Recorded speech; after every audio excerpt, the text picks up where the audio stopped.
اللهم إني أستخيرك بعلمك وأستقدرك بقدرتك وأسألك من فضلك العظيم، فإنك تقدر ولا أقدر وتعلم ولا أعلم وأنت علام الغيوب.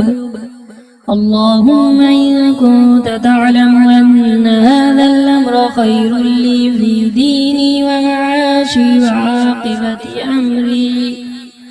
فاقدره لي ويسره لي ثم بارك لي فيه، وإن كنت تعلم أن هذا الأمر شر لي في ديني ومعاشي وعاقبة أمري فاصرفه عني واصرفني عنه واقدر لي الخير حيث كان ثم أرضني منه.